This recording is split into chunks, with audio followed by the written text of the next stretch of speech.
sudah umum diketahui orang. Korupsi juga semua orang ngerti gitu. Korupsi itu ya mengambil uang negara, kan simpelnya gitu ya. Jadi anti mengambil uang negara, anti korupsi. Untuk apa lagi kita mempelajari ini, gitu ya.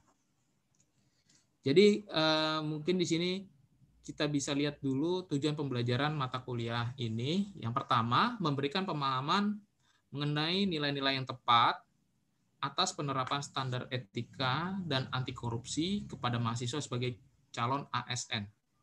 Jadi di sini kita merasa perlu untuk menyampaikan standar etika gitu ya bagi calon ASN, karena kan nanti kalian sebagai calon ASN nih gitu ya, yang mungkin penempatannya sudah bukan lagi hanya untuk satu instansi tetapi untuk berbagai macam instansi gitu ya di negara ini. Nah, jadi tujuan keduanya mampu memahami dan mempraktekkan aturan dan kode etik PNS dan memiliki kesadaran dan kepekaan terhadap etika profesi PNS. Jadi di sini kami atau kampus PKN STAN itu ingin supaya output kita dalam hal ini adalah para lulusan PKN STAN itu punya kesadaran, punya kepekaan yang tinggi terhadap etika profesi PNS. Gitu. Dan diharapkan nanti output yang kita hasilkan itu adalah output yang baik dan tidak hanya sampai di situ tetapi juga bisa memberikan contoh yang baik di dunia kerja nanti gitu. Jadi jangan terbalik ketika nanti kalian outputnya baik misalkan gitu ya, harapan kami, tetapi begitu kalian sudah diterjunkan ke dunia kerja, kalian terpengaruh oleh yang tidak baik. Nah, jangan sampai terbalik seperti itu. Jadi sebaiknya yang kurang baik melihat kalian sebagai contoh yang baik. Dan pada akhirnya akan terpengaruh oleh kalian, para lulusan PKN STAN, untuk menjadi lebih baik. Begitu ya. Nah, untuk bisa menghasilkan lulusan-lulusan yang baik, punya kepekaan, kesadaran terhadap etika profesi PNS, maka kita perlu menanamkan nilai-nilai integritas. Dan juga secara spesifik pemahaman delik-delik korupsi sehingga bisa terhindar dari TPK. TPK itu tindak pidana korupsi. Ya, jadi kalian pernah nonton acara Bang Napi? Jargonnya Bang Napi? Waspadalah. Waspadalah. Waspadalah karena apa? Kejahatan ada di sekitar Anda. Kejahatan tidak hanya terjadi karena ada niat dari seseorang, tapi juga karena ada kesempatan. Jadi korupsi itu tidak semata-mata karena niat yang sudah bulat saja. Bisa jadi awalnya kita ini orang baik, orang nggak ngerti apa-apa gitu ya, nggak ingin melakukan korupsi, tapi nggak tahu gitu ya bahwa sesuatu itu bisa menimbulkan efek korupsi. Nah, itu juga yang perlu kita ketahui. Jangan sampai kita masuk ke dalam praktek korupsi secara tidak sengaja gitu. Karena korupsi baik sengaja ataupun tidak disengaja tetap salah gitu ya.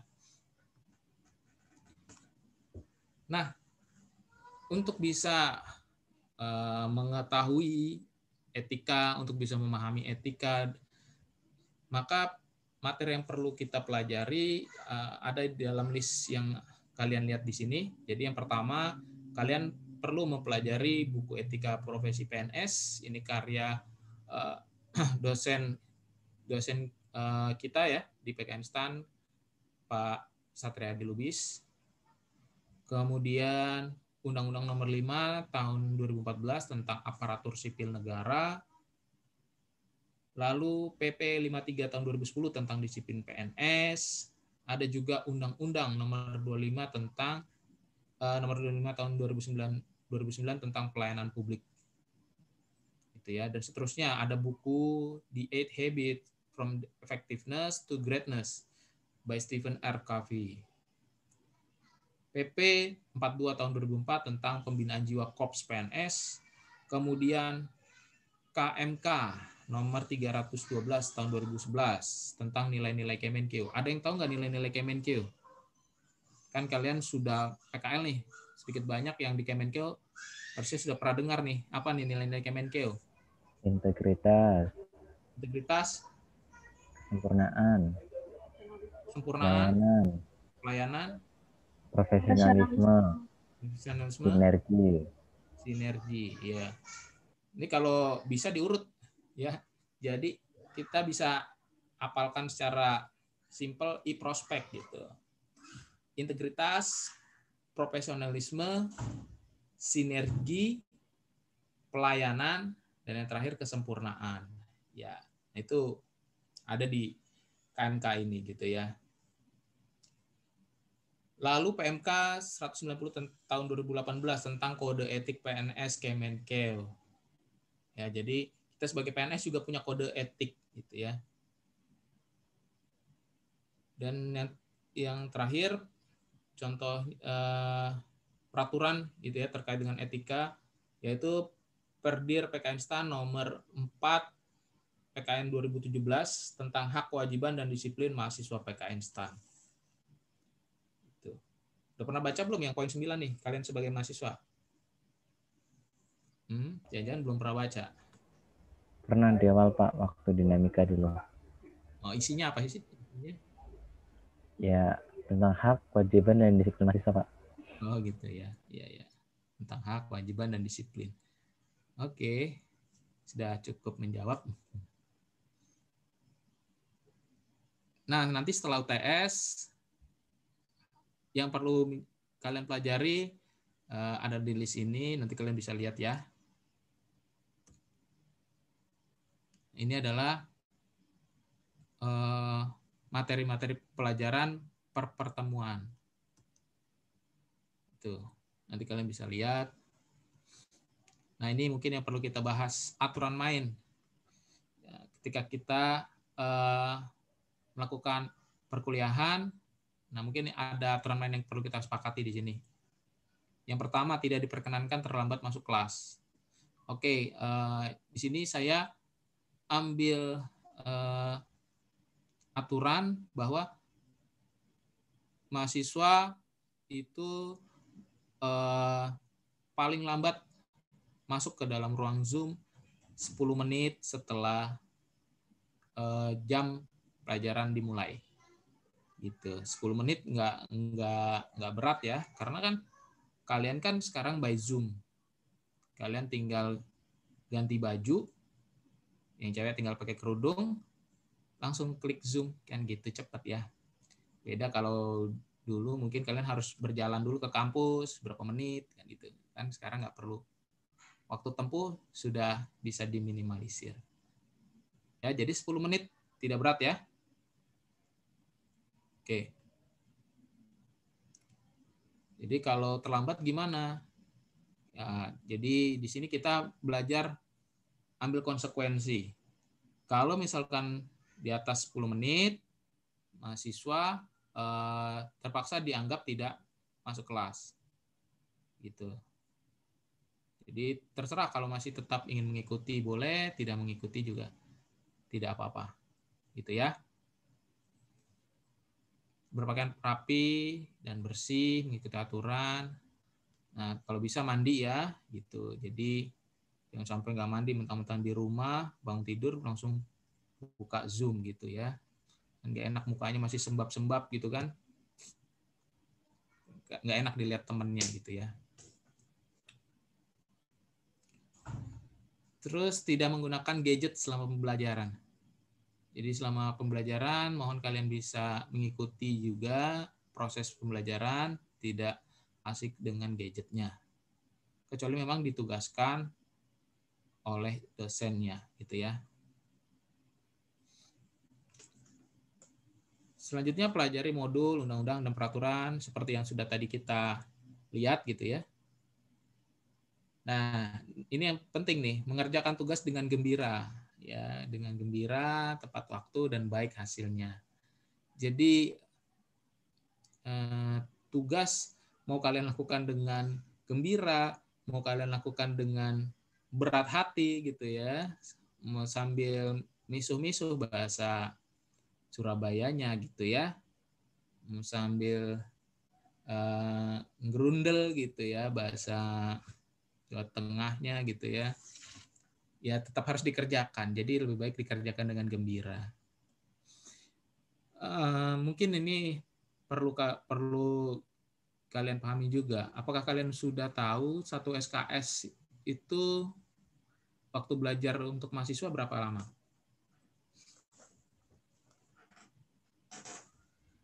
Satu SKS itu berapa lama sih waktu 50 belajarnya? menit. 50 menit. 50 menit. Ya sayangnya bukan 50 menit gitu. Tapi 170 menit. Nah, kenapa seperti itu? Jadi ini sesuai dengan aturan dari Kemendikbud gitu ya, bahwa untuk satu SKS itu bagi sekolah politeknik 50 menit belajar tatap muka, 60 menit itu belajar terstruktur, dan 60 menit belajar mandiri. Sekarang apa yang dimaksud belajar terstruktur? Belajar terstruktur itu adalah mengerjakan misalkan tugas-tugas yang diberikan oleh dosen. Nah, tentunya tugas ini kan dikerjakan di luar pertemuan kuliah kan? Ya, seperti itu. Dan di sisi lain juga mahasiswa seharusnya mempelajari materi sebelum perkuliahan. Jadi 60 menit itu belajar mandiri, artinya mahasiswa diminta untuk mempersiapkan diri, mempelajari materi sebelum belajar bersama di kelas. Jadi 170 menit gitu.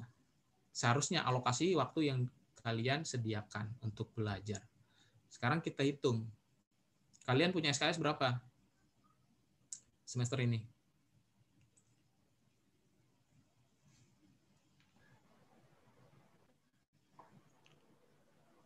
Punya SKS 12, Pak. 12. 12 itu 4 mata kuliah ya?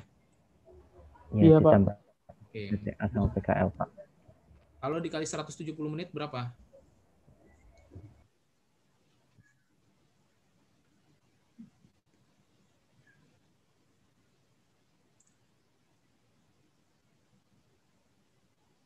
Ayo, anak akuntansi harus cepat menghitungnya nih, gitu kan? Jangan sampai kalah sama kalkulator. Nah, 100 berapa? 170 kali 12 SKS. 2040 menit, Pak. 2040. 2040 menit itu berapa jam?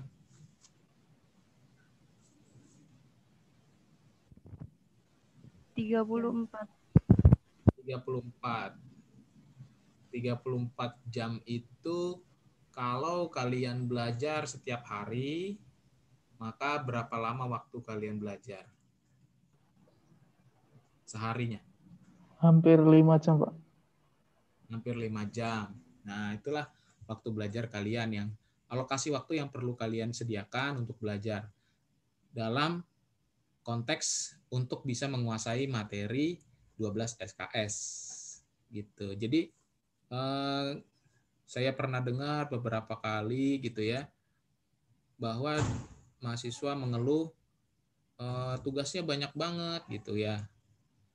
Mungkin mahasiswa belum memahami bahwa memang proses belajar itu bukan hanya belajar di kelas gitu ya, tetapi tuntutan sesuai dengan aturan Kemendikbud juga itu mengharuskan memang mahasiswa itu selain belajar di kelas juga belajar di luar kelas, yaitu yang 120 menit tadi gitu ya. Jadi kalau saya punya 3 SKS berarti 120 menit kali 3 itu berapa? 120 menit 360. ya, berarti 6 jam ya. Iya, Iya, Pak. 6 jam di luar kita belajar mengajar, kita belajar bersama di kelas, belajar di Zoom ini gitu.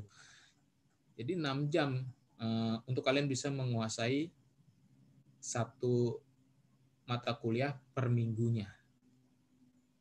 Nah, gitu ya. Berat nggak? Angel nggak? Nah, Iya, Pak.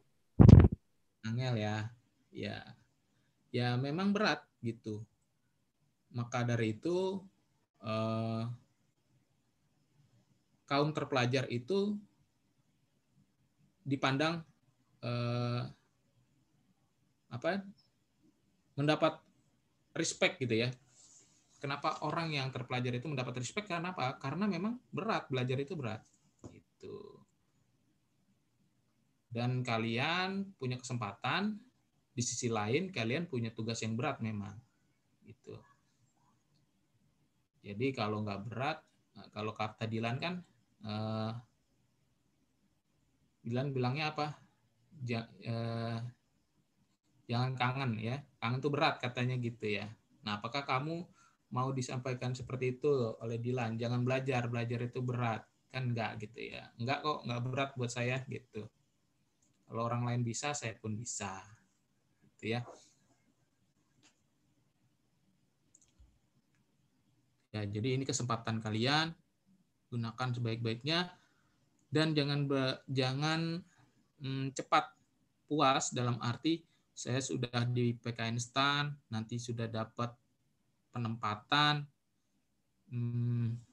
kayak belajarnya berat sampai sini saja. Nah, kalau bisa jangan berpikir seperti itu, tapi berpikirlah bahwa nanti saya akan melanjutkan lagi jenjang pendidikan saya ke tahap yang lebih tinggi. Oleh karena itu, saya harus berusaha semaksimal mungkin untuk mendapatkan hasil yang terbaik, sehingga apa? Sehingga tetap membuka peluang saya untuk meraih pendidikan yang lebih tinggi. Gitu ya. Jangan hanya berhenti di D3. Lanjut lagi ke D4 atau S1, lanjut lagi ke S2, lanjut lagi ke S3, gitu ya. Sampai semaksimal mungkin. Tuh. Jadi, balik lagi. Untuk itu, kita perlu mengerjakan tugas dengan gembira, gitu ya. Nah, dosen menyampaikan tugas baca untuk pertemuan selanjutnya. Ya, jadi dosen, dalam hal ini saya mungkin sekarang saya sampaikan saja ya, bahwa kalian pelajarilah materi-materi yang akan dipelajari untuk setiap pertemuannya. Nah, ini sudah saya sampaikan ya. Jadi sudah gugur nih tugas saya. Sudah saya tunaikan. Nah, gitu. Seperti orang puasa itu bisa pakai niat 1 bulan penuh gitu, 1 kali sudah tunaikan niatnya. Saya juga sudah menunaikan kewajiban saya, dosen menyampaikan tugas baca. Itu ya. Nah, sekarang perhitungan penilaiannya gimana? Perhitungan penilaiannya 30% UTS, 30% UAS, 40% nilai aktivitas. Oke. Di sini kalian bisa lihat proporsi nilai aktivitasnya besar. Tapi bukan berarti kalian mengabaikan UTS dan UAS. Tetap kalian harus concern juga untuk UTS dan UAS. Ini saja aktivitas ini punya poin yang cukup besar, dan kalau kalian bisa lihat di sini aktivitas ketika kita rinci lagi, di sini ada kehadiran, ada partisipasi dan sikap, ada tugas, dan ada kuis. Jadi tolong kalian optimalkan untuk setiap unsur-unsur penilaian ini. Itu ya. Oke. Tadi saya tidak bermaksud menakut-nakuti 5 jam kalian harus belajar, tetapi itu memang yang diharapkan dari berdasarkan sistem SKS yang diterapkan di Kemendikbud. Sekarang gimana supaya kita bisa belajar dengan optimal? Setelah 2 minggu, ini berdasarkan Profesor Edgar Dale ya. Edgar Dale. kita akan mengingat 10% yang kita baca, 20% yang akan kita dengar, 20% yang kita dengar, 30% yang kita lihat. Dan kita bisa mengingat 50% apa yang kita lihat dan kita dengar, gitu ya. Kita bisa mengingat 70% yang kita katakan. Dan yang paling kuat adalah kita bisa mengingat 90% apa yang kita katakan dan kita lakukan.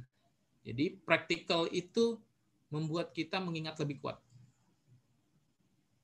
Sehingga kalau dapat tugas, tolong kerjakan masing-masing.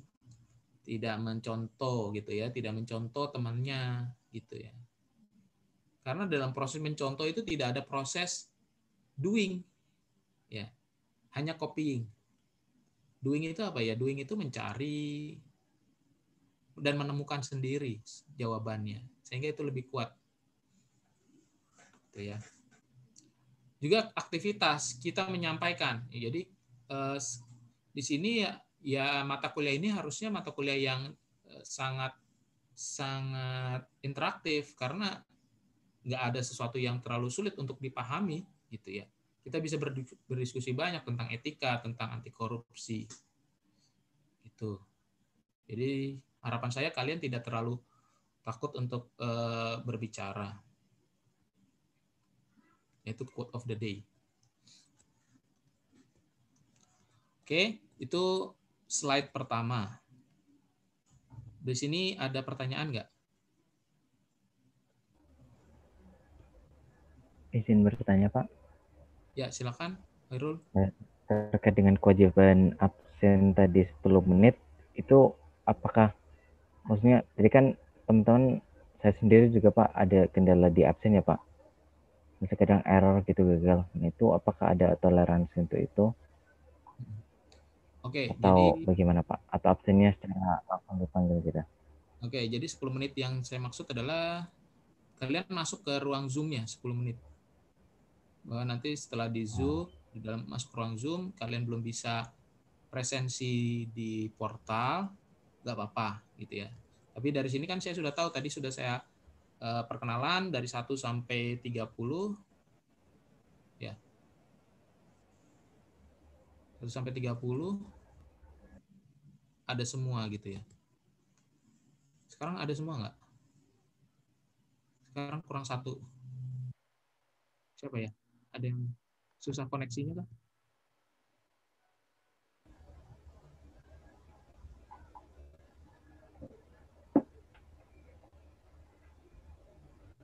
Nomor 3.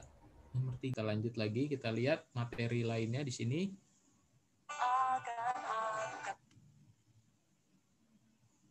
Bentar ya. Jadi dipasang musik.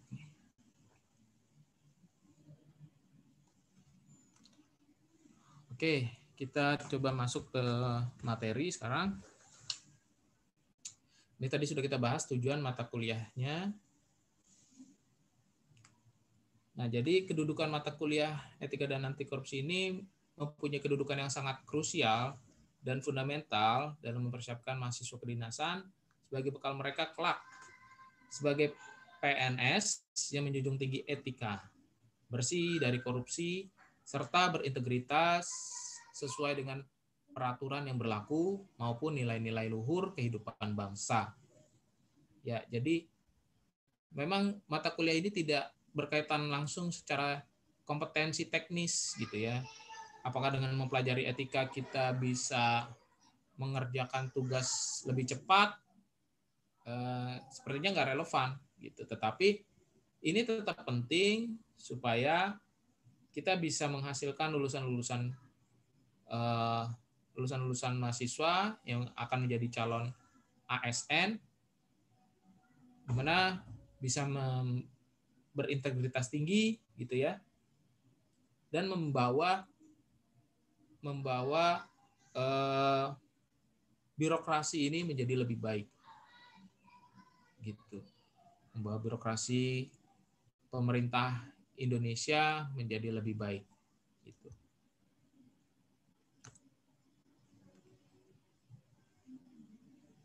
Oke, pemerintah, tadi saya bilang membawa birokrasi pemerintah menjadi lebih baik. Nah, sekarang kenapa sih pemerintah itu perlu ada?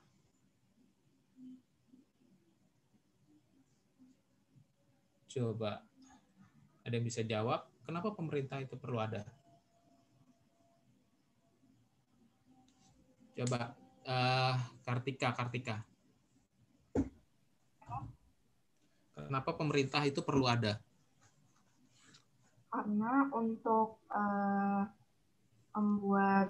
mengatur suatu negara, untuk juga membuat peraturan seperti kayak membuat regulasi gitu, Pak. Membuat regulasi. Jadi untuk mengatur suatu negara. Ya, kurang lebih seperti itu. Artinya pemerintah punya kedudukan di atas masyarakat atau bagaimana? Karena dia punya fungsi memerintah kan? Sesuatu yang memerintah itu kan posisinya berada di atas. Raja memerintahkan pasukannya gitu ya. Jenderal memerintahkan bawahannya. Nggak ada kan bawahan memerintah raja atau memerintah jenderal, kan nggak ada. Nah, bagaimana maksud dari mengatur ini, maksudnya gimana? Coba Dita. Menurut Dita gimana? Ya, Pak. Pemerintah yang dimaksud dengan mengatur gitu ya. Pemerintah mengatur itu maksudnya seperti apa kedudukannya? Pemerintah dengan masyarakatnya. Pemerintah menjalankan fungsi seperti fungsi regulasi, fungsi pelayanan itu untuk outputnya itu untuk diberikan kepada masyarakat, begitu Pak, kurang lebih. Ya, jadi tugasnya mengatur dan memberikan pelayanan yang mana outputnya untuk masyarakat. Jadi pemerintah itu, kenapa pemerintah bisa mengatur? Apakah pemerintah kaya?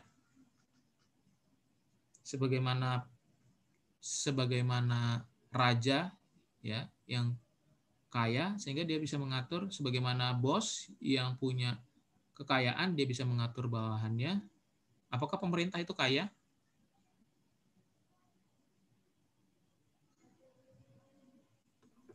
Saya mau berpendapat, boleh Pak? Boleh. Menurut saya pemerintah adalah perwujudan dari kehendak masyarakat, Pak. Jadi pemerintah tuh nggak berada di atas, nggak berada di bawah masyarakat, nggak berada bersama masyarakat, tapi pemerintah itu adalah isi dari kehendak masyarakat kalau menurut saya gitu. Ya. Tapi kurang tahu juga yang benar. Jadi sebenarnya bukan masalah posisi tempatnya ada di mana, tapi perwujudan pemerintah itu sendiri adalah sebuah keinginan masyarakat gitu. Gitu, Pak. Oke, jadi masyarakat tuh memang menginginkan adanya pemerintah, gitu ya menurut Zaki. Masyarakat Iya, Pak. Jadi masyarakat menginginkan adanya pemerintah. Untuk apa? Untuk mengatur hidup mereka, gitu. Dan posisinya tidak di atas, tidak juga di bawah, gitu ya. Tidak terlalu bisa digambarkan hubungan otoritasnya gitu ya. Nah, jadi kalau sebenarnya pemerintah itu tidak kaya. Pemerintah itu nggak punya uang, gitu. Bagaimana pemerintah bisa punya uang? Dari masyarakat kan? Dari pajak. Iya, Nah, dari pajak, simpelnya gitu, dari pajak yang dikumpulkan oleh pemerintah. Artinya pemerintah tuh nggak punya uang, gitu. Tapi kenapa masyarakat itu mau? Sementara pajak itu kan sifatnya adalah sumbangan yang bersifat memaksa gitu ya. Kalau kalian definisikan, pajak itu adalah sumbangan yang sifatnya memaksa. Sudah dipaksa, masyarakat juga tidak mendapatkan manfaat yang secara langsung. Nah, coba kita berandai-andai, pemerintah itu adalah teman kalian. Teman kalian bilang, ayo duitnya kumpulkan ke saya, nanti ini paksaan ya, terus kalian tidak dapat manfaat apa-apa itu secara langsung. Kira-kira mau nggak kalian? Nggak mau ya? Nggak mau gitu. Tapi kenapa masyarakat mau mengumpulkan uang yang sifatnya dipaksakan kepada pemerintah? Karena memang Karena ada sanksinya. Karena Ada sanksinya, Pak. ada sanksi. Oke. Sebenarnya kalau masyarakat itu mau, masyarakat ya secara akumulatif bisa saja bilang, saya tidak mau bayar pajak. Semua bilang gitu ya, saya tidak mau bayar pajak. Maka pemerintah dengan sendirinya tidak bisa memaksakan apa-apa gitu ya. Ya sudah, pemerintah bubar kan gitu. Kan pemerintah dengan negara itu beda. Pemerintah itu kan yang mengelola gitu ya, mengelola negara, mengelola keuangan masyarakat. Bubarnya pemerintah memang nggak berarti bubarnya negara, tetapi suatu negara tanpa pemerintahan sepertinya nggak akan pernah ada gitu ya. Karena ya mau nggak mau kehidupan masyarakat itu harus ada yang mengelola. Contoh simpelnya adalah siapa yang mau bangun jalan gitu. Apakah masyarakat bisa secara pribadi mengumpulkan uang untuk membangun jalan? Jangan-jangan nanti jalannya nggak nyambung antara kelurahan A dan kelurahan B, karena kelurahan A maunya langsung ke Ciputat misalkan, sementara kelurahan B maunya lewat Pamulang dulu, itu baru ke Bintaro, baru ke Ciputat. Nanti nggak nyambung, ya kan? Kalau nggak ada pemerintah, nggak ada yang menengahi ini, gitu, jalannya nggak nyambung. Nah, jadi perlu ada suatu pihak yang mengelola. Nah, tadi saya katakan pemerintah itu tidak kaya karena dapat duit dari masyarakat yang sifatnya sumbangan yang dipaksakan. Oleh karena itu, seyogianya pemerintah mengatur tidak berada pada level yang di atas, gitu kan? Jangan sombong pemerintah, duit yang kalian pakai itu duit kami, masyarakat bilang gitu kan? Pernah dengar ya, sering ada jargon, pemerintah itu uang rakyat kan gitu ya. Ya itu memang benar. Jadi pemerintah itu tidak bisa menempatkan dirinya itu di atas masyarakat. Dia hanya mengelola, dia memberikan regulasi tujuannya untuk mewujudkan ketertiban sosial. Tetapi bukan berarti dia berada di atas masyarakat. Gitu. Nah, di sisi lain, selain sebagai regulator, pemerintah juga berfungsi untuk memberikan pelayanan. Nah, kalau kalian belajar ekonomi, peran pemerintah itu apakah memaksimumkan efisiensi pasar? Apakah memaksimumkan efisiensi pasar? Dalam arti price dan kuantitinya itu berada pada level yang optimum? Ayo, masih ingat nggak ekonomi mikronya? Untung nggak ada yang saya ajar ekonomi mikro ya. Kalau ada ya mungkin saya tanya gitu ya.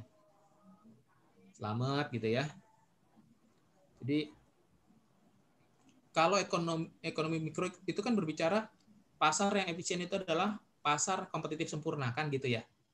Di mana price dan quantity bertemu di titik equilibrium yang memaksimumkan pendapatan. Ya, jadi kalau P dikali Q itu hasilnya paling tinggi. Itu efisiensi. Tapi pemerintah tidak meningkatkan efisiensi, tapi lebih kepada pemerataan kesejahteraan hidup. Kalau misalkan BBM, kalau misalkan pasar itu dibiarkan kompetitif sempurna, maka BBM mungkin yang diproduksi oleh Pertamina akan menetapkan harga yang lebih tinggi dibandingkan harga saat ini.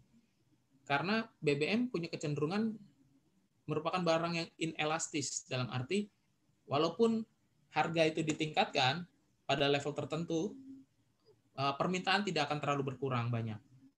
Gitu. Karena demand-nya tinggi, kebutuhan masyarakat terhadap bahan bakar itu tinggi. Gitu ya. Tapi pemerintah perlu turun tangan, karena apa? Kasihan kan masyarakat yang nggak mampu, gimana hidupnya tanpa bahan bakar? Mereka juga perlu konsumsi bahan bakar. Sehingga disitulah pemerintah turun dengan cara menekan harga tertinggi bahan bakar. Gitu. Nah, inilah fungsi pelayanan ya. Untuk apa? Meningkatkan kesejahteraan hidup seluruh rakyatnya. Jadi bukan hanya segelintir rakyat saja yang sejahtera, tetapi diusahakan semua sejahtera.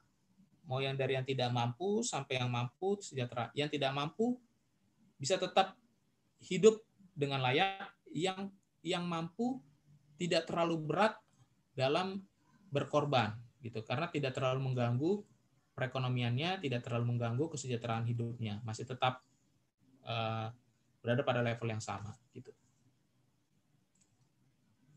Nah, jadi kalian nanti kan perwujudan dari pemerintah nanti. Kalian akan menjadi pegawai negeri. Pegawai negeri itu bahasa Inggrisnya apa? Civil servant, Pak. Civil servant ya. Kenapa bukan civil employee?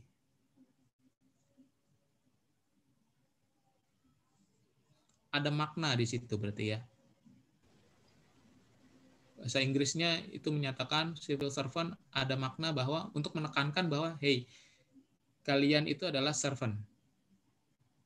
Kalian itu adalah pelayan masyarakat. Jadi jangan semena-mena terhadap orang yang kalian layani gitu. Ya.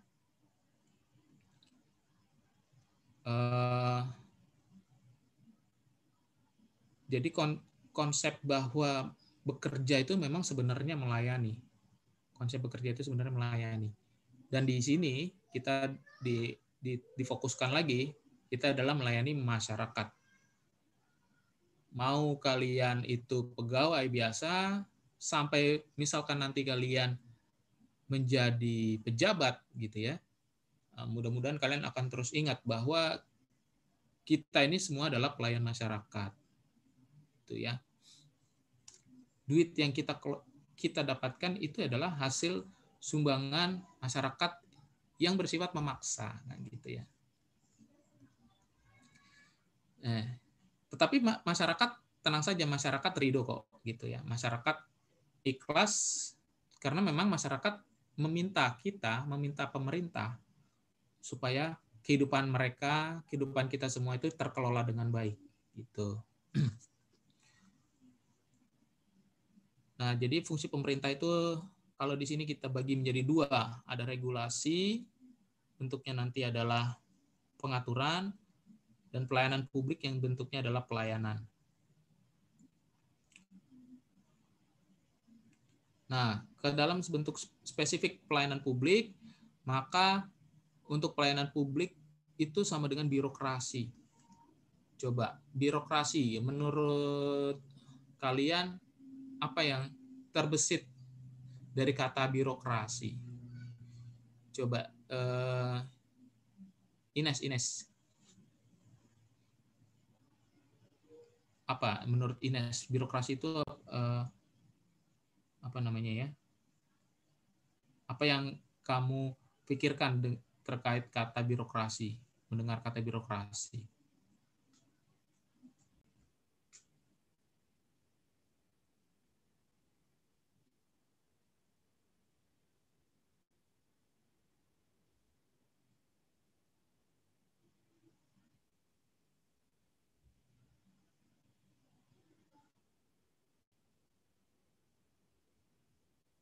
Masyarakat itu bermoral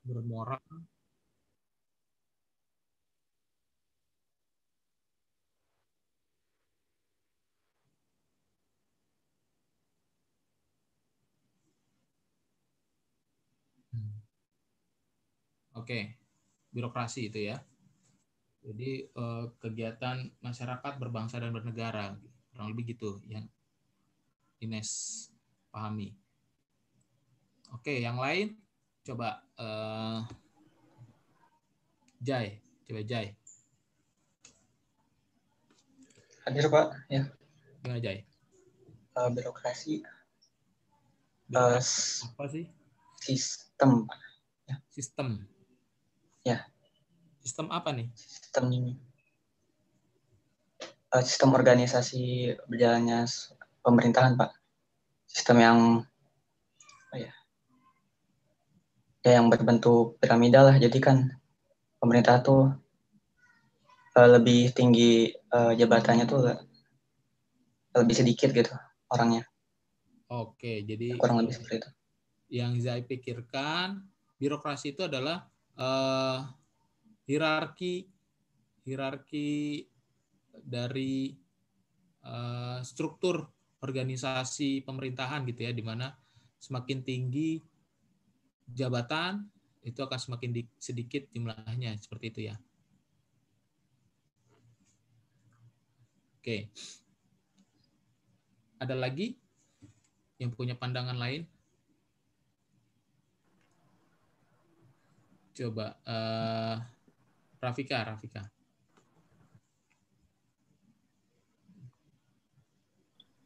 Ya Pak. Ya. Menurut saya kalau birokrasi itu kayak kumpulan pemerintah yang mengatur negara gitu Pak. Ya hampir sama yang kayak J tadi, ada piramidanya gitu. Oke. Jadi kumpulan apa tadi ya? Kumpulan pejabat. Iya Pak, gitu yang mengatur negara gitu. Kumpulan pejabat, jabatan yang mengatur negara. Oke. Jadi kalau di sini kan birokrasi sama dengan administrasi pemerintahan dan PNS. Jadi birokrasi itu adalah segala prosedur administrasi, ya, segala prosedur administrasi dari pemerintah, ya, segala prosedur administrasi dari pemerintah yang dijalankan untuk memberikan pelayanan publik. Gitu. Nah, kalau menurut kalian birokrasi di Indonesia itu bagaimana? Sudah baikkah atau belum baikkah atau gimana? Coba Aziz. Bang Aziz. Menurut saya birokrasi sudah baik nggak birokrasi di negara ini? Birokrasi yang ada di Indonesia itu belum baik, Pak. Belum baik. Tatanan organisasinya ya. Ya. Belum baik. Kenapa bisa dikatakan belum baik? Karena apa ya?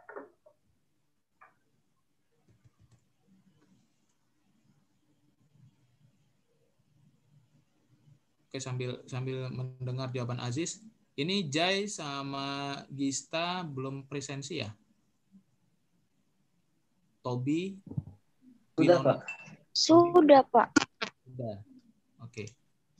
Karena di sini masih tidak hadir, tapi nanti kita lihat lagi, mungkin belum terupdate. Ya, lanjut Aziz gimana? Mungkin karena masih saling menjatuhkan gitu ya. Saling menjatuhkan. Antara satu orang yang berada di organisasi di tatanan tersebut menjatuhkan yang atasnya atau yang atas menjatuhkan bawahannya karena bawahnya terlalu membahayakan mungkin.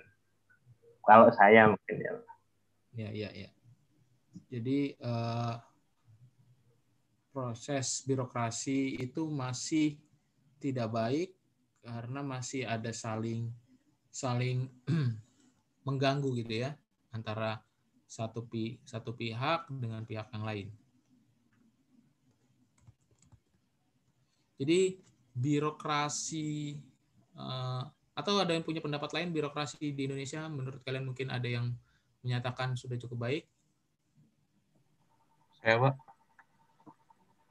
Ya, siapa? Ivan, Pak.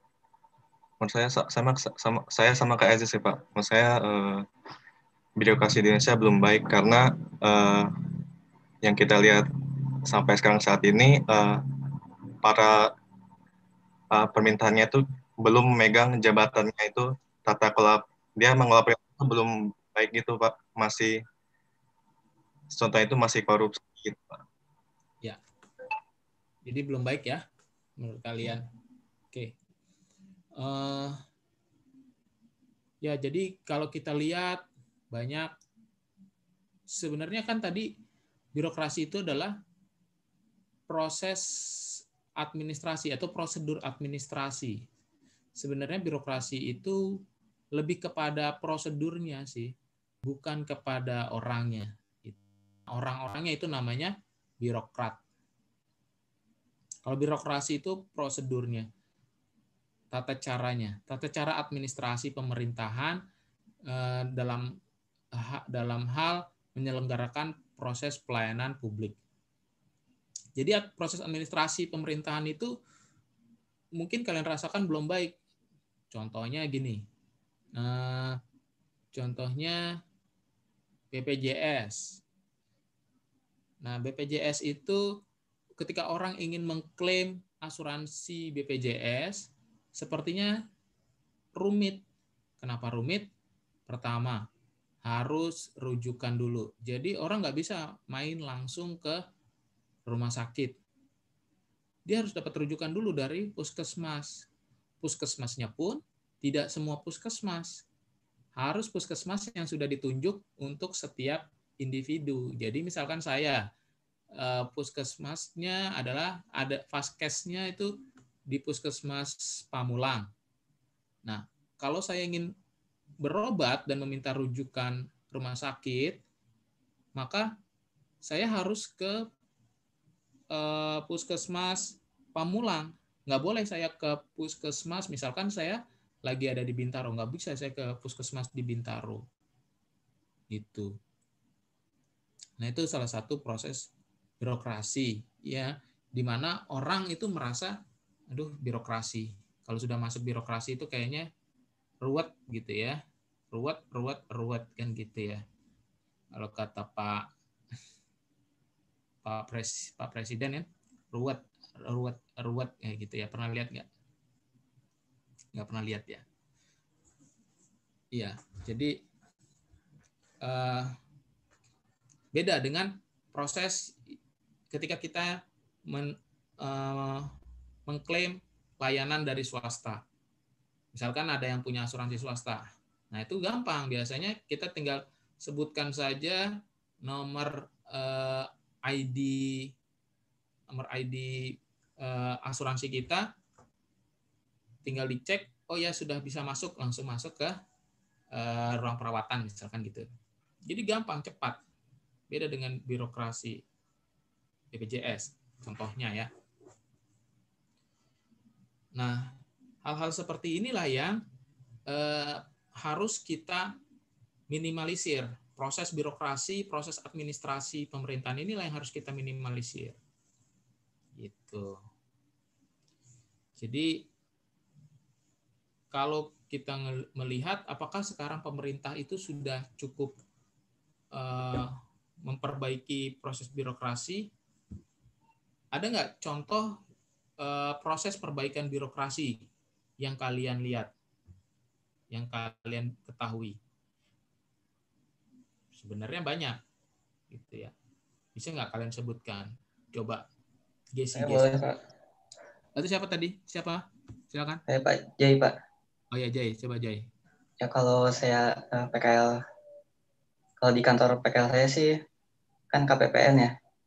Ya. Jadi semua satker tuh ngirim SPM ke KPPN itu lewat ini Pak, lewat internet gitu, nggak ada yang masuk ke kantor.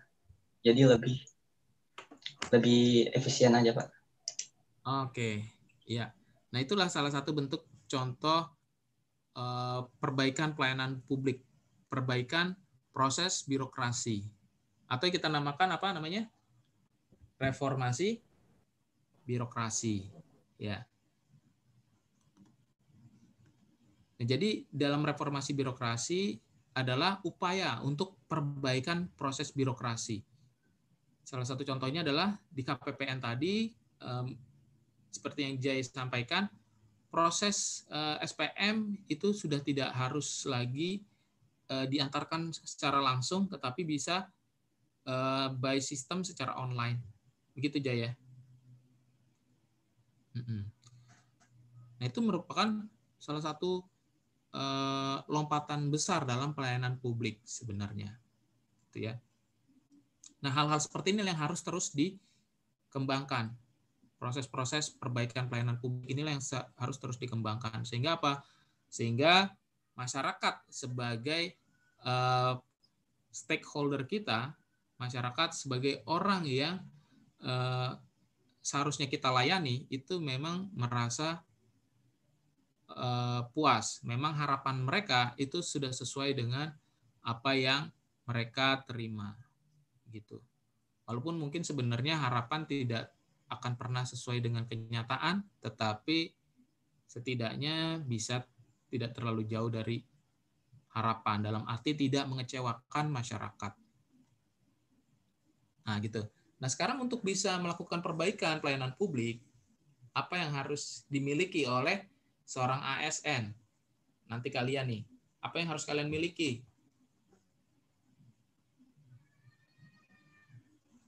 Sebagai calon ASN.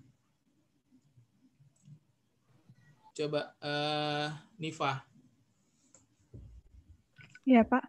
Nifa, menurut Nifa, apa yang harus dimiliki oleh calon ASN? Menurut saya. Supaya menjadi pegawai yang profesional dalam memberikan pelayanan publik. Menurut saya diperlukan adanya pengetahuan terkait dengan keterampilan yang dia punya gitu, Pak. Terus juga selain itu juga harus punya dasar etika gitu. Dan apa sih dasar perilaku gitu. Mungkin seperti contoh tanggung jawab dan komitmen dan lain-lain gitu, Pak. Ya, benar. Jadi yang Nifa bilang tadi, ASN itu ya harus punya pengetahuan yang baik, gitu kan? Pengetahuan dalam arti bisa mengerjakan SPM itu dengan baik, ya, proses SPM dengan baik, bisa menjadi bendahara dalam arti bisa melakukan pembukuan dengan baik, gitu. Itu pengetahuan. Dan selain pengetahuan, ada juga skill, gitu ya. Skillnya itu, dia bisa mengoperasikan office dengan baik, misalkan gitu. Dia cekatan dalam mengemudi, misalkan gitu. Nah, itu skill juga. Ketika datang ke wajib pajak, seorang ASN itu bisa diandalkan, gitu ya. Karena dia bisa mendatangi wajib pajak dimanapun dia wajib pajak itu ingin dilayani, misalkan gitu. Nah, segala pengetahuan, skill, termasuk juga attitude, itu kita namakan kompetensi. Ya. Jadi kompetensi itu terdiri dari knowledge, skill, dan attitude. Knowledge itu adalah pengetahuan yang kalian dapatkan dari pendidikan formal. Ya, skill itu jadi knowledge itu adalah hard skill. Skill di sini juga termasuk hard skill dalam arti contohnya tadi kemampuan berbicara dengan baik, gitu ya. Terus juga dia bisa mengemudikan kendaraan. Nah, itu skill, bisa mengoperasikan aplikasi-aplikasi komputer, aplikasi-aplikasi akuntansi, atau mungkin aplikasi-aplikasi statistik misalkan gitu ya. Nah, itu adalah skill yang didapat dari proses pembelajaran terlepas dia belajar dari pendidikan formal atau tidak gitu. Itu skill. Nah, attitude itu adalah soft skill namanya. Attitude itu cara dia menyampaikan, kesopanan dia dalam menyampaikan, kemudian willingness to help dia seperti apa gitu. Nah, itu attitude. Ada banyak orang punya pengetahuan yang baik, punya skill yang baik, tetapi attitude-nya kurang gitu ya. Misalkan kurang sopan dengan customer, kurang sopan dengan masyarakat dalam hal ini, atau juga dengan rekan sekerjanya sendiri seperti itu. Nah, inilah yang harus kalian ketahui dan kalian ambil pelajaran bahwa untuk menjadi orang sukses itu nggak hanya butuh knowledge saja, nggak butuh skill saja, tapi juga perlu yang namanya attitude. Tuh. Dan attitude inilah yang menjadi faktor berpengaruh. Kalau kita lihat di riset-riset, ternyata knowledge dan skill itu nomor kesekian. Tapi attitude lah yang membawa orang itu menjadi sukses. Ya, attitude-nya seperti apa? Ya tadi, willingness to help. Jadi kalau orang itu willingness to help, orang lain akan senang dengan dia kan. Sehingga ketika ada kesempatan, pasti dia yang akan diajak gitu. Sopan gitu ya. Karena kesopanannya mungkin pimpinan senang dengan dia sehingga pekerjaan-pekerjaan yang potensial mungkin akan dibebankan kepada dia. Tetapi seiring dengan dibebankannya pekerjaan, ya muncul juga kan trust gitu ya, muncul juga kepercayaan, muncul juga kesempatan. Jadi, nah ini juga nanti penting buat kalian ketika nanti kalian bekerja, jangan kalian pilih-pilih pekerjaan. Tapi bukan berarti pekerjaan baik, pekerjaan buruk kalian kerjakan semua. Ada batasannya. Nah, batasannya itu adalah tadi etika gitu ya. Etika yang bisa membedakan mana sesuatu hal itu baik, mana sesuatu hal itu tidak baik. Gitu ya.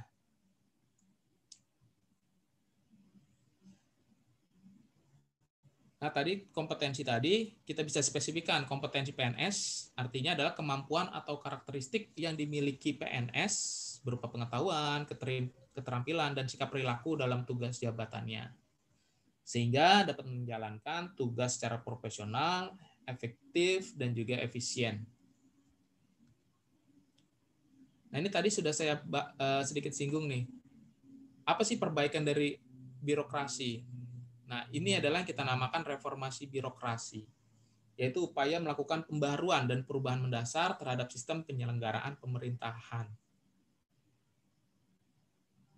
Oke, di sini ada yang PKL di Kemenpan RB? Nggak ada ya? Nggak ada, oke. Jadi, mungkin perlu kalian pahami bahwa proses atau yang berwenang terkait dengan pelaksanaan reformasi birokrasi itu adalah Kemenpan RB sebagai suatu institusi yang mengatur aparatur sipil ya, aparatur sipil negara. Nah, tapi Kementerian Keuangan itu punya peran penting dalam reformasi birokrasi. Karena Kementerian Keuangan itu adalah unit yang bisa kita katakan pionir dalam melakukan reformasi birokrasi. Gitu. Tadi salah satu contohnya udah disampaikan Jai. SPM begitu lompatan efisiensinya begitu baik gitu ya, sudah bisa online. Ada lagi nggak dari tempat PKL kalian yang ada yang punya cerita perbaikan birokrasi?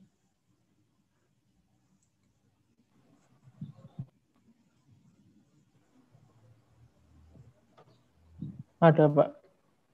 Ya, gimana tuh? Di kantor tempat PKL saya di KPP Palmerah itu untuk pelayanannya itu sudah misalkan ada WP mengajukan permohonan NE atau intinya mengajukan proses ke KPP itu bisa seperti kayak kurir gitu Pak, di tracking udah sampai mana prosesnya kayak gitu. Nah itu dari KPP Palmerah itu ada webnya. Kemarin baru dibuat sih juga. Oke, KPP ya, pajak ya? Iya Pak. Ya. ya itu sangat baik gitu ya proses reformasinya gitu. Jadi bahkan sudah bisa di tracking kayak kita beli belanja online ya. Belanja online kan bisa di tracking. Jadi kita kekhawatiran customer itu berkurang drastis karena kita bisa melacak barang kita sekarang udah di mana gitu ya. Kita nggak bertanya-tanya terus. Kalau mungkin dulu sebelum ada menu lacak itu ya kalau kalian belanja online ya tinggal harap-harap cemas aja kapan datangnya gitu ya. Tapi kalau bisa melacak, baru sampai sini, ya udah nggak usah terlalu harapin hari ini datang. Udah di kecamatan daerah kita nih, berarti sudah dekat. Mudah-mudahan hari ini sampai kan gitu ya. Jadi, nah itu juga yang dilakukan oleh kantor pajak di tempatnya Amirul tadi ya. Jadi bisa di tracking. Gitu. Nah kalau proses tracking itu, kalau menurut kalian proses aspek yang di reformasi itu aspek kelembagaan, tata laksanaan atau SDM?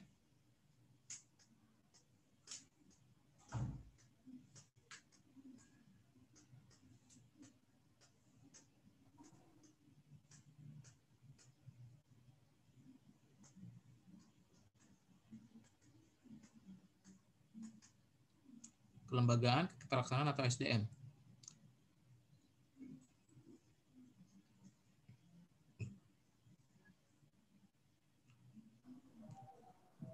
Tata laksanaan ya. Ya, jadi dia itu adalah menurut saya aspek yang direformasi, yang diperbaiki, aspek ketatallaksanaannya dalam arti proses bisnis dari apa tadi ya? Penyampaian surat apa tadi? SPT? Bukan Pak, kayak mengajukan apa namanya kemarin tuh lupa saya Pak. Lebih bayar atau kurang bayar gitu? Iya seperti itu Pak, kayak koreksi atau apa gitu Pak. Oke, ya koreksi pajak gitu ya. Prosedur proses bisnis koreksi pajak menjadi lebih mudah. Nah itu ketatatlaksanaan. Kalau kelembagaan gimana? Kalau ya kita ambil contoh Kementerian Keuangan saja ya. Kementerian Keuangan proses kelembagaannya terus dievaluasi. Jadi mungkin beberapa tahun sebelumnya kita meleburkan atau memisahkan unit eselon 1 seperti itu. Mungkin tapi yang paling gampang sekarang adalah sedang dikaji apakah suatu di kampus kita ini apakah sebaiknya tetap ada jurusan yang di masing-masing jurusan itu terdiri dari beberapa program studi ataukah nanti sebaiknya langsung saja dibuat program studi saja tanpa ada jurusannya. Tujuannya untuk memangkas proses birokrasi gitu. Jadi itu salah satu bentuk reformasi birokrasi kelembagaan. Jadi organisasinya ya yang direformasi itu kelembagaan. Nah kalau SDM-nya itu gimana? Ada yang punya pendapat?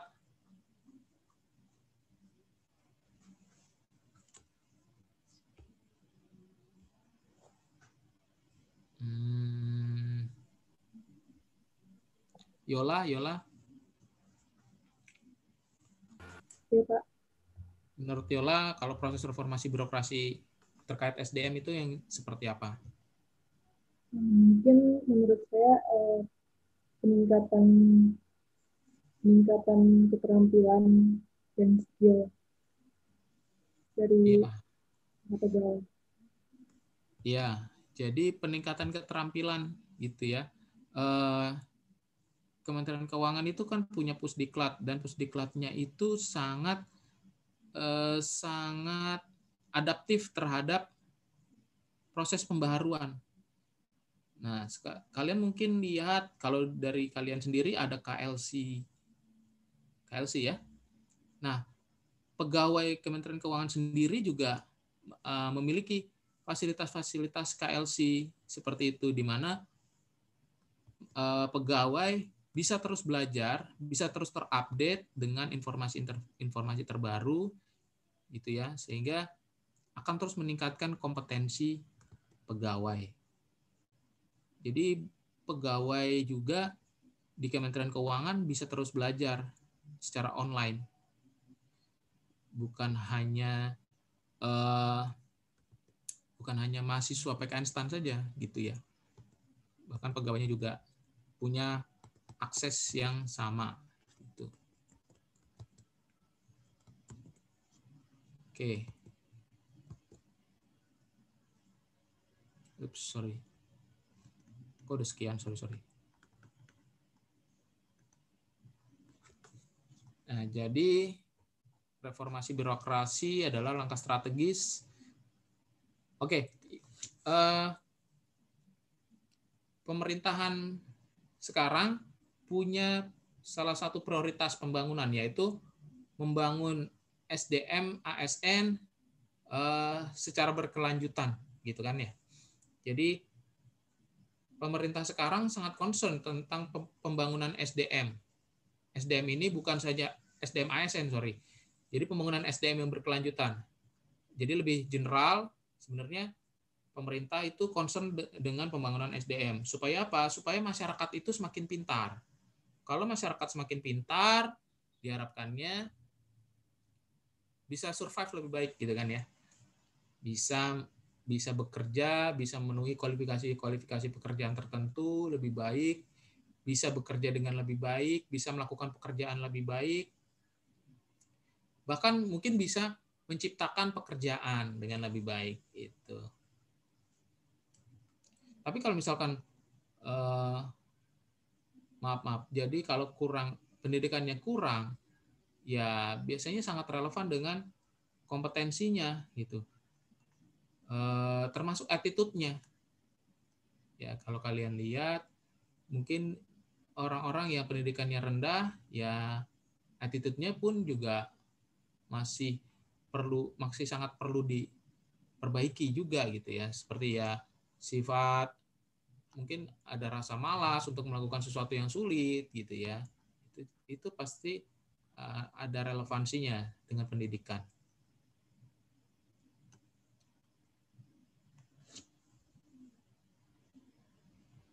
Oke, jadi urgensi etika dalam penyelenggaraan pemerintahan itu untuk apa? Tentunya untuk etika dan kehidupan yang baik. Lalu yang kedua, kekuasaan birokrasi, supaya birokrasi itu berjalan dengan benar. Tidak hanya berjalan dengan lancar, tetapi juga berjalan dengan benar. Itu ya. Lancar belum tentu benar. Lancar dengan abusive power itu bisa dilakukan oleh birokrat, gitu ya. Tetapi pada akhirnya tidak akan berjalan dengan lancar, tidak akan benar, dan pada akhirnya tidak akan memberikan kebaikan. Terus etika juga mempengaruhi kewibawaan pemerintah. Nah, ini penting. Ketika pemerintah itu menjalankan proses birokrasinya dengan tidak baik, maka kewibawaan pemerintah akan jatuh. Dalam arti pemerintah tidak akan dipercaya oleh masyarakatnya. Seperti itu ya. Inilah pentingnya etika. Kalau pemerintah itu masih kewibawaannya tinggi, artinya sangat dipercaya pemerintah, sangat dipercaya masyarakat, maka poin 4 juga akan muncul, yaitu hak dan kepatuhan warga negara akan terjamin. Haknya terjamin, otomatis warga negara juga akan patuh. Dan ini juga akan mengisi harapan masyarakat yang sesuai, itu ya, antara harapan dengan kondisi realnya. Itu ya. Dan etika sendiri tentunya menjadi pendukung dalam penyelenggaraan reformasi pemerintahan, gitu ya. Nah, ini menarik di sini kita lihat. Kalau kalian bisa lihat, Seoul dan juga Jakarta di tahun 1965. Oke, ini relatif tingkat perekonomiannya sama gitu ya. kehidupan ekonominya kurang lebih sama. Di sini menggembala sapi. Jadi di Jakarta 1965 nih masih ada sapi seperti ini nih. Sekarang kan sapi hanya ada ketika Idul Adha aja di Jakarta kan. Nah, Seoul juga kurang lebih sama.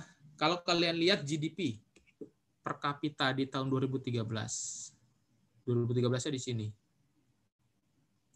Nah, di sini kalian bisa lihat proses pergerakan GDP-nya. Dari 1965 sampai suatu titik tahun tertentu di sini, ini GDP Indonesia dan Korsel itu relatif sama. Tetapi setelah di titik ini, Indonesia semakin tertinggal dari Korsel. Dan di tahun 2013, GDP per kapita Indonesia itu $3.475, sementara Korsel 25.900, hampir 26.000 US dollar. Jadi kalian bisa bayangkan berapa kali lipat nih Korsel GDP-nya? 8 kali lipat. 8 kali lipat ya. Iya. 8 kali lipat. Dan itu sangat masif ya perbedaannya ya. Sangat masif. Nah, kenapa bisa berbeda seperti ini?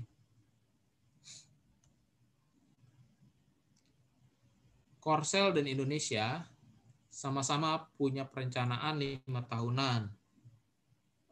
Sama-sama memulai dengan industri berat, baja. Sama-sama negara birokrasi. Di tahun 1973 bahkan Indonesia tertolong oleh krisis OPEC. Sementara Korsel karena bukan negara penghasil minyak, dia menderita krisis gitu ya. Di tahun 1997 sama-sama terkena krisis dan sama-sama menerima bantuan IMF. Tetapi mengapa hasilnya berbeda? Nah, disinilah poin krusialnya kenapa birokrasi itu bisa sangat menentukan kesejahteraan masyarakat. Jadi Korsel mampu melakukan transformasi, dalam arti dia bisa melakukan reformasi birokrasi mereka. Sementara Indonesia masih terus mengalami trap dalam proses birokrasinya. Itu ya. Nah, ini kalau kalian lihat nih di sini, ini GDP per kapita. Nah, ini kalian bisa lihat, ini adalah Korea. Ya, Korea sudah sampai sini. Indonesia ya ukurannya kemungkinan masih ada di level ini gitu ya, masih ada di kelompok yang di bawah ini gitu. Jadi gimana kalian sebagai calon ASN melihat ini?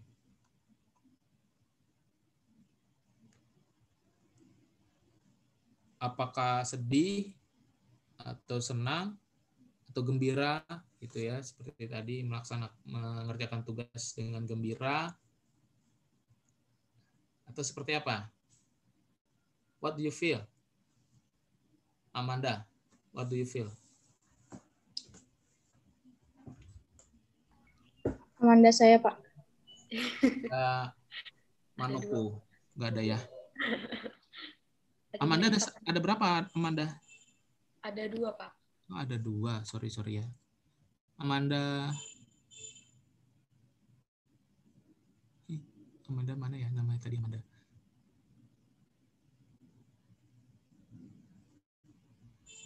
Amanda Wianeta Nisa. Iya, Pak. Ya. Yang miris sih, Pak. Panggilannya Amanda kan? Iya, Amanda. Ya, Amanda gimana, Amanda? Apa yang merasakan melihat perbedaan GDP antara Korsel dengan Indonesia? Perasaannya ya sedih dan miris, Pak. Yang merasa tertinggal 8 kali lipat dari Korea. Perasaannya gimana? Lebih? Perasaannya sudah terdengar belum, Pak? Oh ya, sudah terdengar. Oh, ya. perasaannya ya sedih dan miris sih Pak, karena tertinggal Miris ya. dari Korea ya. Ya miris gitu ya kita melihatnya. Oke, memang kita semakin jauh nih gitu ya dengan Korea Selatan. Kenapa bisa seperti ini? Salah satunya adalah karena proses birokrasinya ya. Proses birokrasinya yang di mana Korsel itu bisa melakukan transformasi sementara Indonesia belum. Gitu. Oke. Jadi kalau boleh saya cerita di sini, kenapa itu bisa mempengaruhi pertumbuhan ekonomi? Misalkan seperti ini ya, pemerintah punya proyek, misalkan proyek angkutan umum, ya proyek angkutan umum. Nah, kalau misalkan Indonesia itu bisa menerapkan proses birokrasi yang baik, dalam arti tidak ada penyalahgunaan, maka misalkan tidak ada korupsi, maka proses pembangunan atau proses pengadaan angkutan umum tersebut akan sesuai dengan aturan, di mana aturannya harus lelang gitu ya. Dari lelang dipilih mana yang paling optimal dalam arti yang menetapkan harga paling rendah dengan spesifikasi paling baik. Gitu. Jadi bukan hanya harganya saja yang paling murah, tapi juga spesifikasinya paling baik gitu. Nah, ini ditimbang-timbang mana yang paling optimal gitu ya. Antara harga dengan spesifikasi. Sampai dengan pengadaannya apakah sesuai dengan proposal yang diberikan ketika proses lelang awal gitu. Jadi proses auditingnya juga berjalan dengan baik. Ya. Jadi barangnya benar-benar sesuai dengan proposalnya. Nah, maka angkutan umum tadi dengan segala perhitungan pemerintah bisa melayani angkutan umum untuk jangka waktu yang cukup lama gitu. Bandingkan dengan kondisi ketika Indonesia tidak bisa menerapkan proses birokrasi yang baik. Ada oknum. Oke, oknum bilang ke salah satu pihak swasta yang mengikuti tender lelang, bilang saya bisa jadikan kamu sebagai pemenang, tapi kamu harus bayar berapa? Misalkan 2 miliar gitu ya. Oke, kita sanggupi 2 miliar, tapi kamu harus bisa jadikan kita sebagai pemenang gitu ya. Swasta bilang seperti itu, maka benar, mereka menjadi pemenang, tetapi efeknya apa? Efeknya adalah pemenang itu punya kos tambahan kan? Punya kos tambahan 2 miliar. Fix cost-nya bertambah 2 miliar kan gitu ya. Sehingga otomatis kos itu akan dibebankan kembali ke masyarakat. Akan dibebankan kembali ke dalam proyeknya. Nah, supaya bisa mengcover gimana? Caranya adalah dengan 2 cara, yaitu dengan meningkatkan harganya atau dengan mengurangi kualitasnya. Nah, kalau meningkatkan harga kan nggak bisa, kemungkinan ada pesaing-pesaing yang menetapkan harga lebih rendah. Otomatis dengan cara apa? Menurunkan kualitasnya. Jadi nanti akan kerjasama dengan si oknum, oke proses auditnya tolong nanti tidak dipersulit gitu ya. Itu terjadi, misalkan terjadi, sudah lancar sampai dengan pengadaan, sampai dengan beroperasi. Tetapi angkutan umum tersebut tentunya dengan kualitas yang lebih rendah tidak akan beroperasi bertahan lama gitu ya. Bisa jadi 2 tahun barangnya sudah rusak. Gitu ya. Sudah banyak barang yang rusak nih gitu ya. Baru 2 tahun, 3 tahun. Tapi bagaimana? Ya proses pelelangannya sudah berakhir, sudah selesai, sudah disetujui. Gitu. Pada akhirnya yang terjadi adalah pemerintah harus melelang ulang, gitu ya. Pelelangan lagi, ya. Budget keluar lagi, kan gitu ya. Nah, itulah yang terjadi. Jadi korupsi itu tidak merugikan sebesar apa yang diterima oleh oknum itu saja. Tetapi jauh lebih dari itu adalah multiplier effect dari akibat terjadinya proses korupsi itu. Ya enggak? Jadi bukan hanya 2 miliar itu saja yang menjadi kerugian pemerintah, yang menjadi kerugian masyarakat, tetapi juga lebih jauh dari itu. Misalkan nilai proyeknya 500 miliar. Nah, kalau lelang lagi kan berarti pemerintah harus keluar 500 miliar lagi, kan gitu kan? Nah, itulah kenapa kita mungkin masih mengalami trap.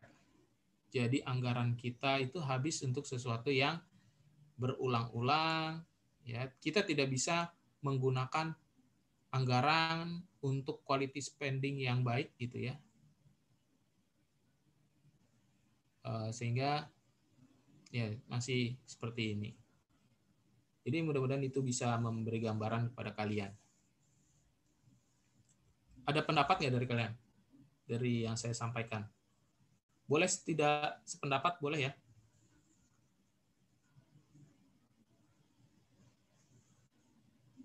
Asal jangan sependapat harus melakukan korupsi. Nah, itu sudah di luar konteks ya.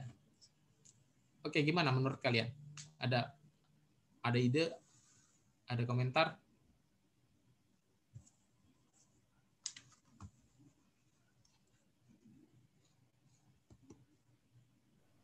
Pak mau?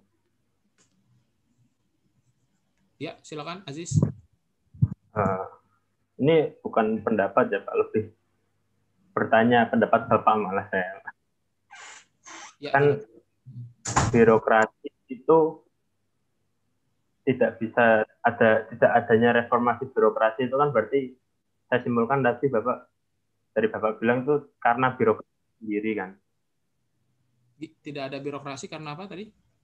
Tidak bisanya kita reformasi birokrasi. Tidak bisa melakukan reformasi birokrasi. Karena birokratnya sendiri kan. Karena birokratnya, ya.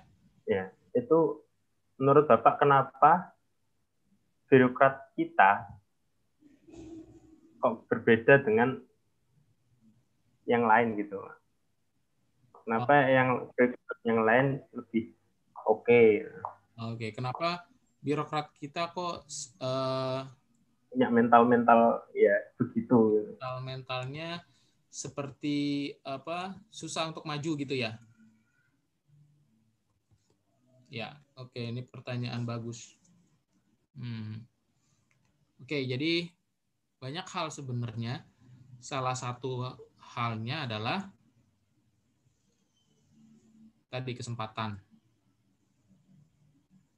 Ya, kesempatan itu bisa muncul karena apa? Karena prosedurnya belum rigid.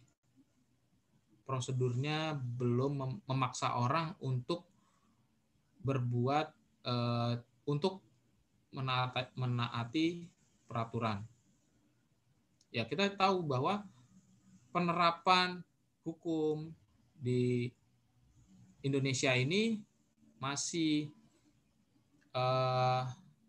belum terlalu strict ya, bisa dikatakan. Mungkin ada juga yang bilang masih tebang pilih gitu ya. Nah, dengan belum belum tegaknya proses hukum ini, maka birokrat mungkin melihat ini hanya sebagai guyonan, melihat ini sebagai sesuatu hal yang gampang gitu. Jadi itu satu hal. Satu hal lain, budaya. Nah, budaya ini juga yang sangat mempengaruhi masyarakat.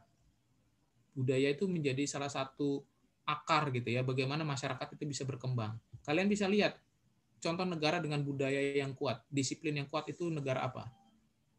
Jepang. Negara Jepang ya. Dia punya leluhur mereka itu punya nilai disiplin yang tinggi. Kalau kalian dengar cerita-cerita tentang samurai gitu ya, jiwa-jiwa samurai gitu ya, itu mereka punya nilai disiplin yang sangat tinggi. Bahkan saking tingginya, mereka juga punya nilai harga diri yang sangat tinggi gitu ya. Bahkan saking tingginya, kelewatan gitu ya. Mereka malu, dan ketika malu, mereka melakukan suicide gitu ya, melakukan bunuh diri.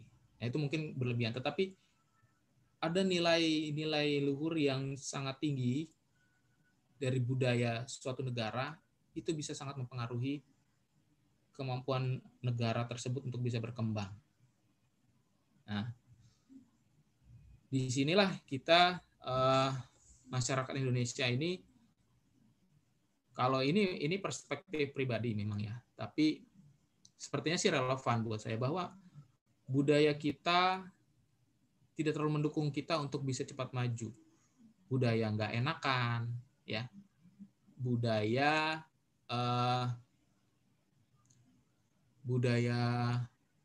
apa ya? Ya gampang untuk lebih mudah katanya ya, lebih mudah minta maaf daripada minta izin gitu. Jadi lakukan dulu walaupun salah gitu ya. Kalau salah nggak apa-apa, tapi nanti juga dimaafkan. Ya budaya memaafkannya baik gitu ya, tetapi menjadi disalahgunakan seperti itu. Dan juga apa ya? Ya proses itu satu hal ya. Yang proses hal lain adalah proses cara kita berdemokrasi juga belum baik kalau menurut saya. Jadi ini ya, salah satu hal lagi, pendidikan, balik lagi ke pendidikan. Jadi masyarakat Indonesia itu tidak semuanya seperti kalian ini gitu.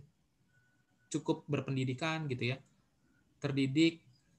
Masih sangat banyak orang-orang yang belum berpendidikan yang menganggap oh itu public figure, kita pilih dia aja gitu ya.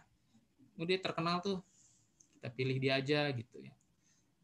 Tapi kalau kalian mungkin sudah berpikir, ya memang terkenal, tetapi terkenal karena apa nih gitu kan ya. Tapi kan kalau orang-orang yang tidak berpendidikan tidak sampai ke sana melihatnya. Itu. Nah, itu juga bagian dari budaya sebenarnya ya. Jadi melihat public figure itu sesuatu yang wah, sehingga seperti apa ya, seperti orang yang perlu sangat dihargai gitu ya. Ketika orang itu terkenal, orang itu akan sangat dihargai gitu ya. Mungkin juga ada yang bilang bahwa karena penjajahannya, maka budaya kita, maka masyarakat kita itu kepribadiannya tidak terlalu kuat gitu. Karena sudah terbiasa dijajah,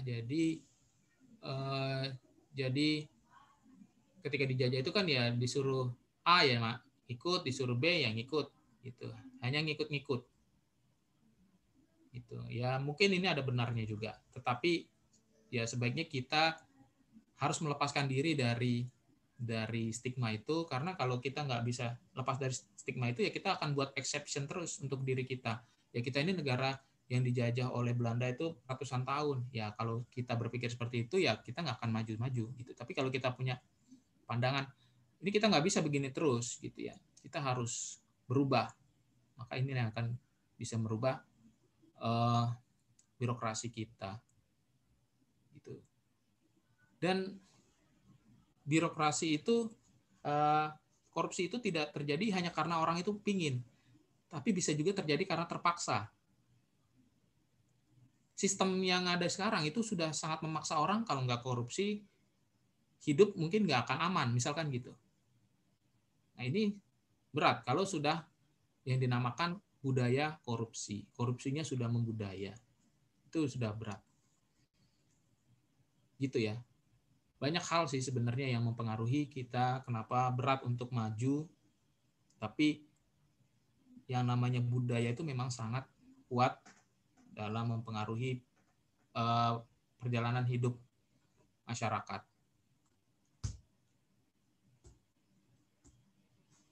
Gitu kalau menurut saya. Yang lain gimana? Setuju nggak?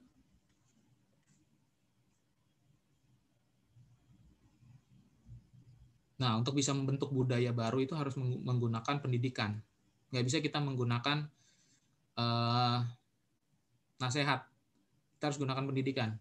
Jadi orang itu diajak ke dalam alur logis. Nggak bisa kita gunakan pendekatan nasihat.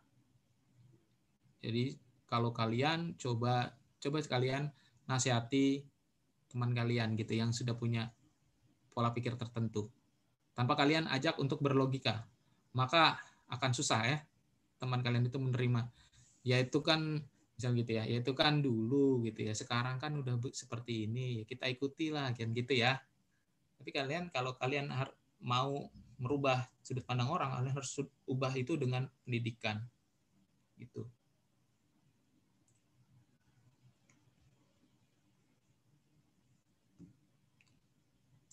Oke.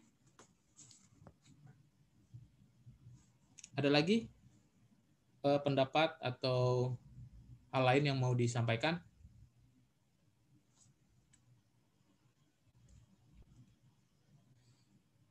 Ya, jadi ini sudah sekian dan terima kasih untuk presentasi file ini. Sebenarnya masih ada beberapa file, tapi tolong kalian pelajari sendiri ya. Nah, itu bagian dari belajar terstruktur, dan juga tolong dicek LMS kalian, ada tugas yang sudah saya berikan. Apakah sudah bisa dilihat di LMS kalian? Sudah muncul? Sudah, Pak. Sudah, Pak. Sudah, Pak. Ya.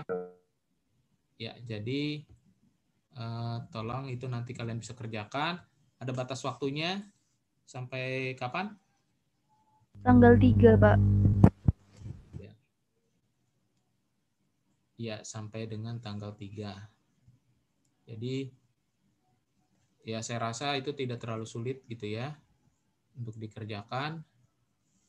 Tolong kalian lihat batas waktunya, jangan sampai lewat. Dan juga tolong dipelajari untuk materi selanjutnya. Seperti itu. Oke, mungkin kalau nggak ada pertanyaan,